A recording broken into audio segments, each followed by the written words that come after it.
I'm making homemade noodles today. Once you eat homemade noodles, you won't want to buy the packaged noodles any longer.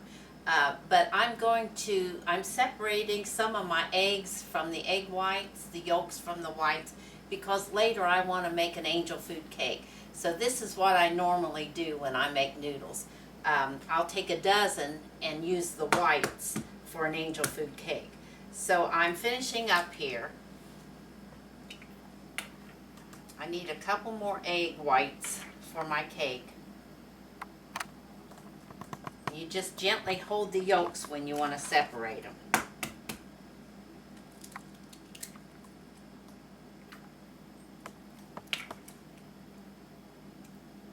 And it's better to separate them when the eggs are cold, but then you need to let the whites set at room temperature before you try to make an angel food cake or whip them. They whip better when they're at room temperature. So now I have a dozen eggs separated here, the whites here and the yolks here, but I like some whole eggs in it also when I make the noodles. You don't have to. You can make them all whole eggs or you can make it all yolks, but I think a little bit of the whites at least help hold the noodles together. So I'm adding a couple more eggs in here. Get this out of the way. And then I'm going to add a little salt to it. You can use as many eggs as you want or as few as you want. And I'm going to add a teaspoon of salt in them to give them a little flavor when they cook. And also, this is optional too. You can add a little yellow food coloring. The reason I like the yellow food coloring is when you cook them with chicken broth, it doesn't change the flavor. It just makes the chicken broth look nice and rich. So I'm going to whip these egg yolks and eggs up here a little bit. And then the only other thing you add is flour.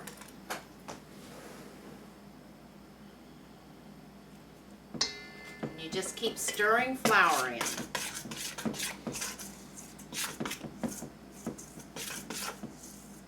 Until you get the mixture nice and dry. Still where you can roll it out, but it needs to be very dry.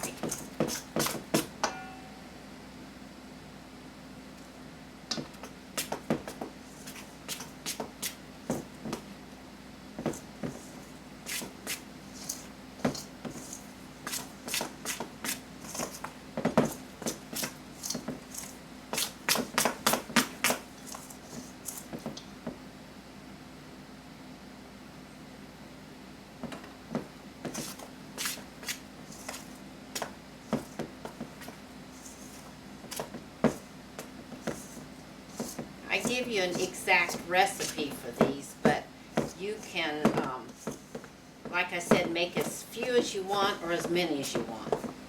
And I want to use them in several different recipes, so I'm going to make a few more than what the recipe calls for. Okay, now, it's starting to get dry. You can see you can't stir it much more, so I'm going to have to turn them out and knead the dough together. You can see my mixture is getting nice and dry, and it's too dry to stir with a spoon any longer, so I'm going to turn it out here on the floured board. And I'm going to mix it by hand.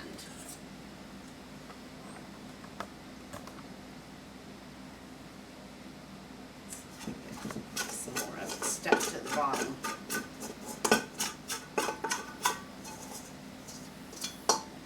Okay.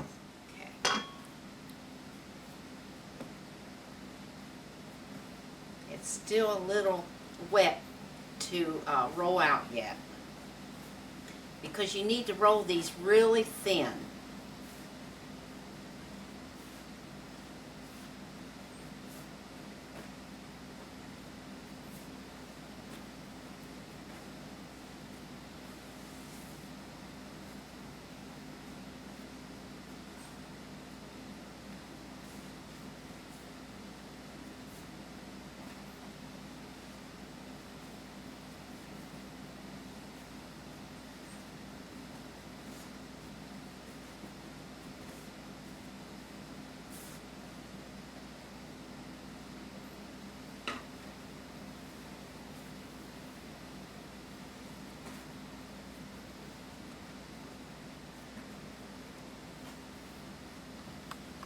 starting to get to the consistency.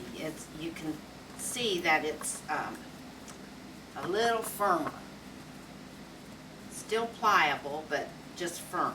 Now I'm going to divide this dough into balls, separate them, and then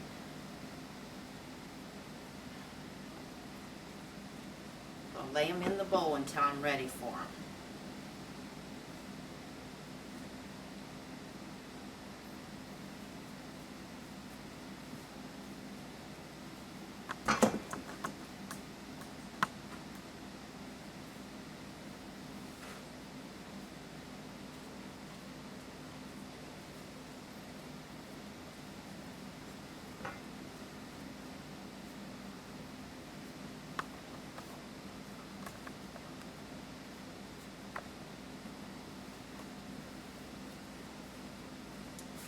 I'm down to the last one, so I'm going to start rolling with this one.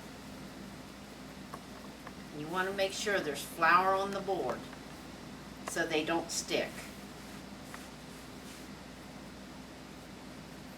With a rolling pin, and start rolling them. As you roll them, you might get a little sticky on the outside of them, so just flour the board and keep the flour under them.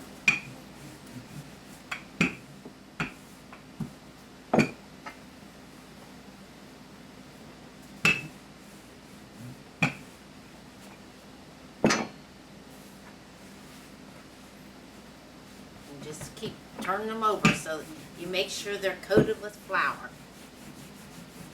And roll them really thin.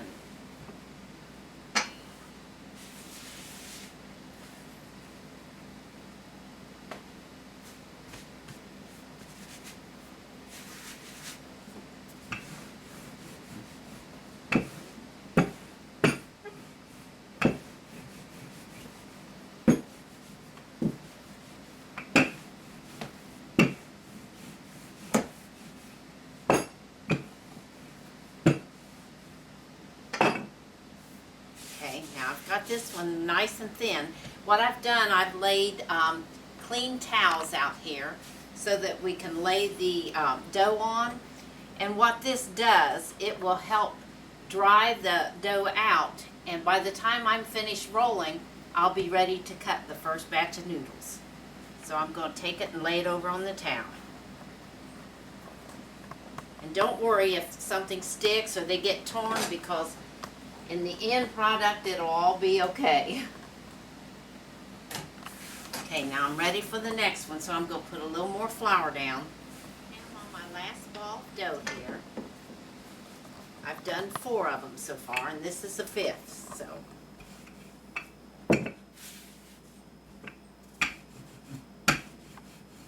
When you roll these, you want to make sure you get even the edges rolled. Sometimes when they, you get it pretty large, there might be a tendency to skip the edges of it, but we don't want any thickness in any of them.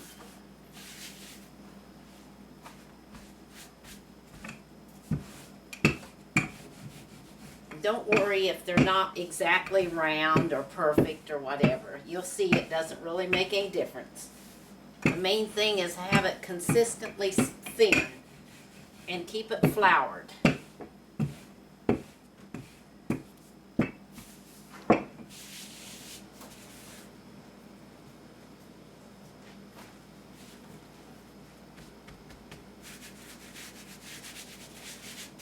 Up here at this edge seems a little thicker, so I'm going to make sure that's rolled out thin.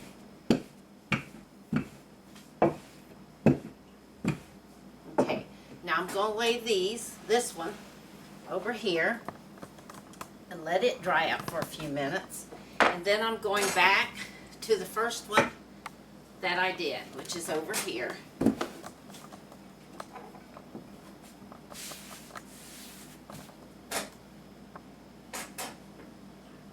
Bring it over here, and it's not real dry. You can let them dry out more, but it's just as easy this way. So what you do is make sure it has some flour on it, and I'm going to fold it over like this. Just dust it with flour. Then I'm folding it again. You have in quarters now. So then I'm going to start rolling it up. Just lightly roll it. Then with a sharp knife, whatever you suit you. Sometimes I use a steak knife, sometimes I use different kinds, but I like a thin, sharp knife. And you just gently slice the noodles. And then after you slice so many of them, just shake them out. And that's the way you can let them out to dry.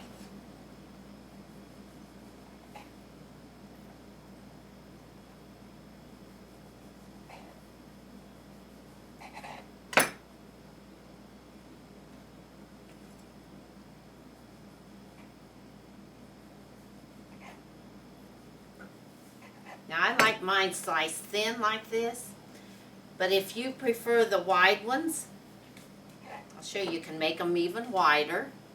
A lot of people like the wide noodles, but I prefer mine thin.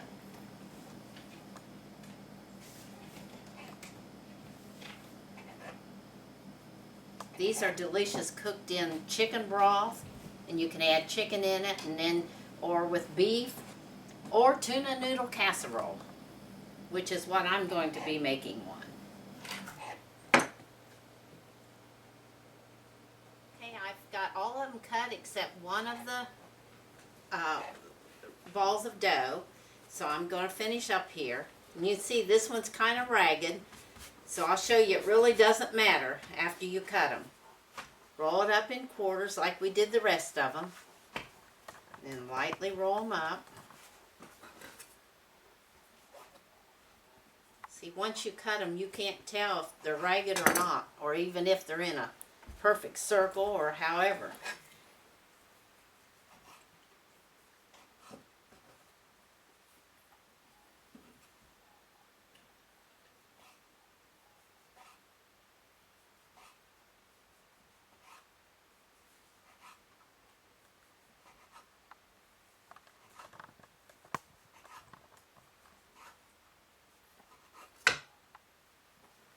Shake them out. Now when you get all of them finished, you can put them in the freezer and freeze them, which I do quite often. You can freeze them in the freezer bags, but they have a tendency to get broken when you freeze them in the bags. So if you have some plastic freezer containers, it's much better.